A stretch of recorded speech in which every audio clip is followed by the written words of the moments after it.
一昨日の朝さ、朝ごはん用意してて、買ったばっかりのレタスを剥いでたのよ。そしたら綺麗な虫食いの穴があったのね。もう本当に綺麗な、その穴は奥まで続いてたのね。レタスの中心部まで。まさかと思って、こうレタスをさ内部までかき分けていったら、もう立派な芋虫ちゃんが2匹いました。なんかさ、私大学は農学部だったんだけど、家の外で見る虫は好きなのよ。逆に観察したくなるぐらいへーって思って見れるんだけど、家の中に来た虫は無理なのね。だってさ、侵入者だよ、家にいる虫って。要は絵がさ、失敗続きで全然完成しなくて、もう本当にうんざりって感じ。いろいろ試しているからしょうがないんだけど、目立ったさ進捗がないと本当に自分毎日何やってんだろうって思っちゃう。だから唯一 YouTube は進捗があるから本当にありがたい。最近はスキャナーに取り込めるサイズの絵を描いていたんだけど、ちょっと全然うまく描けなくて、小さい絵を描くことになるから、よりこうちょっとのズレが許されないというか、コミックぐらいほんとうまくいかねえなと思って落ち込んでたけど、宇宙兄弟のさ名台詞で、ものづくりには失敗することにかける金と労力が必要っていうさ言葉があって、いやほんとその通りだなと思って。失敗しないと何がダメだったか、どう改善すべきかっていうの分かんないし、ただそこでさ、私は人と比べちゃうから比べないようにしたいんですけどね。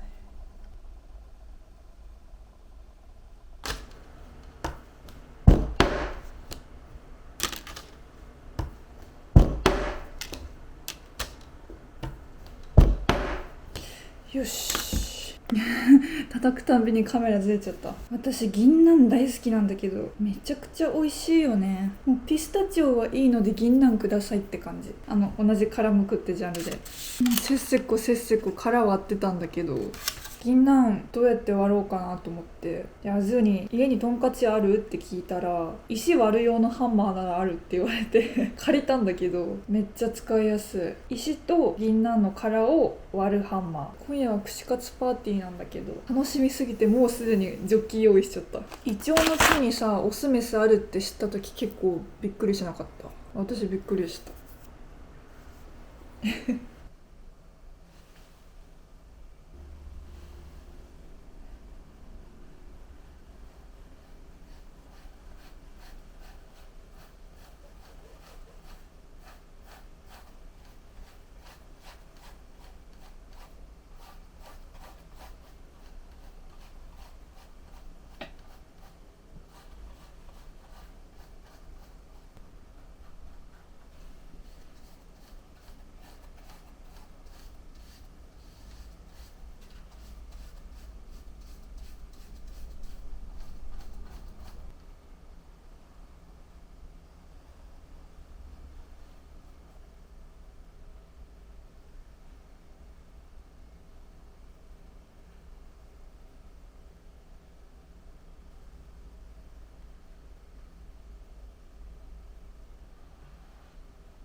いいね、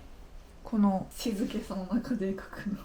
きだわ。魔女の宅急便に出てくるさ画家いるじゃない。私あの人の生活めちゃくちゃ理想なんだけど、森の奥にさ一人で静かに暮らしてさ、もちろん現実的じゃないのはわかるんだけど、それでさちょっとバス乗り継げば都会に出れる距離ってさ最高じゃない。でも私の人生の最終目標は、縁側のあるお家に柴犬と暮らして、でそこで柴犬と一緒にお昼寝しながら死ぬ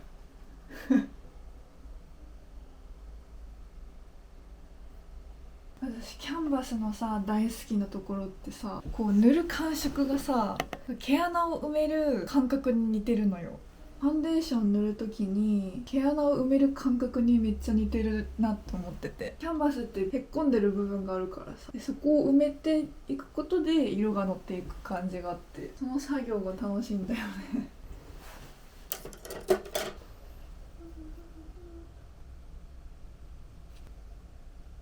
絵の具あるあるだと思うんだけどさ、めちゃくちゃ服汚れない？知らぬ間にめちゃくちゃ服汚れるっていう。私だけかな。もう汚しすぎて私もう3着ぐらいダメにしたんだけどでもあんまりさ汚してもいい服ってないじゃん。そのだるぎだったとしてもさ、外には出かけたいからそんな絵の具で汚すわけにはいかないなと思ってどうしようって思ってたんだけど、学生時代に使ってたこの作業着、ワークマンで買った作業着があるわと思って最近はこれを着て作業してる。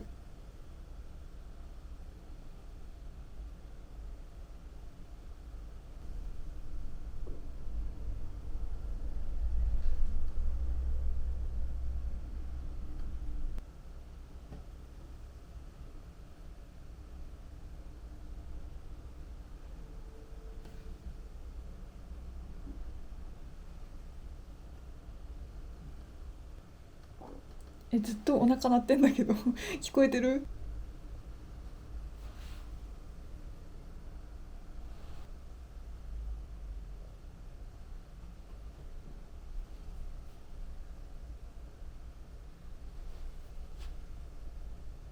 最近ドリカムの「大阪ラバー」って曲にハマってるんだけど、ちょっと私は聴く曲が偏りすぎてて有名な J-POP とかを今更知るっていうパターンが割と多いんだが、大阪ラバーめっちゃいい曲だね。突然おすすめに流れてきて見たんだけど、まずさ遠距離恋愛の解像度高いなって思って言葉の言い回しがオタクすぎる。毎週は会えないから喧嘩だけは避けたいみたいな歌詞があってさ、いやわかるって思って、なかなかさ一緒にいる時間取れないから、そんな貴重な時間でさ喧嘩してるのってもったいないんだよな。でも喧嘩しちゃう時はしちゃうんだけどさ、私も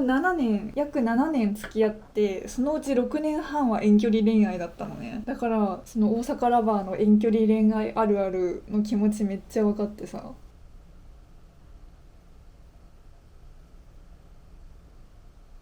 てかさ、さっき気づいたんだけど、今回描いてる女の子おかっぱなのね。おかっぱってか短めのミニボブなんだけどさ、いや前からショートの子も描こうと思ってたんだけど、この子見た瞬間、これ自分が最近髪の毛切ったから描いたんじゃんって思ってさ、影響受けすぎじゃねとか思って。長さとかマジ一緒だもん。近くに資料があるから描きやすいっていうのもあったかもしれないけど、無意識のうちに髪切ったなーっていう気持ちがこの絵に反映されたんだなって思って、めっちゃ恥ずかしくなっちゃったなんか全然わかんないな。ここ数日肌荒れがやばくてさ、久しぶりにめっちゃでっかいニキビができた。でも肌が荒れるとさ、うわー自分今生きてるわって思わない？でそのうち肌荒れもまあ治っていくじゃない、大体は。でそうするとさ、肌のターンオーバー、肌の周期ってあるんだなって思って、こう見えないさ自分の体に起きてる作用にすげーって思ったりする。そのまた大阪ラバーの話だけどさ、私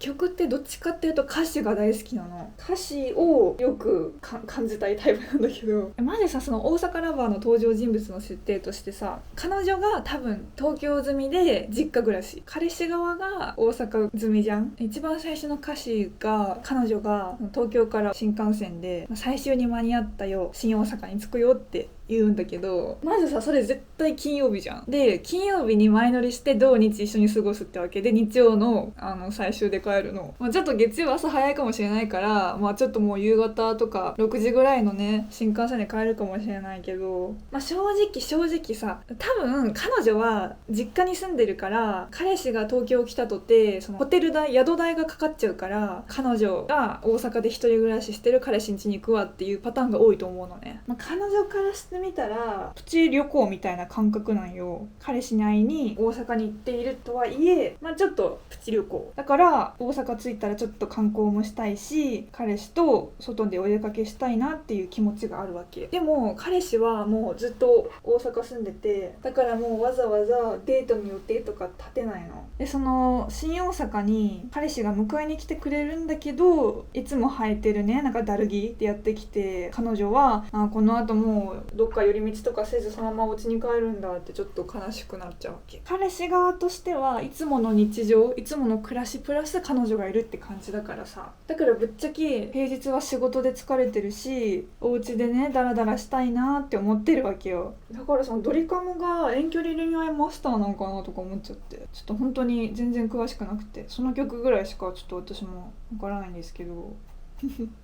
何これ、私本当に歌詞が好きなのよ。多分絶対これつんくさんの影響だと思うんだけど、モーニング娘。とかつんくさんの歌詞ってめっちゃ特徴的じゃん。すっごい具体的というか、この具体的な歌詞がもうたまらなく大好きで、歌詞にさ実在するものとか、あと金額とか具体的に出てくるの好きなんだよね。というわけでだいぶ喋った。大阪ラバーの話で終わっちゃったかな。じゃあ皆さんも大阪ラバーぜひ聞いてください最近知ったやつが言うって。じゃあ皆さんノンカフェインのあったけえ飲み物とか飲んでください。ありがとう。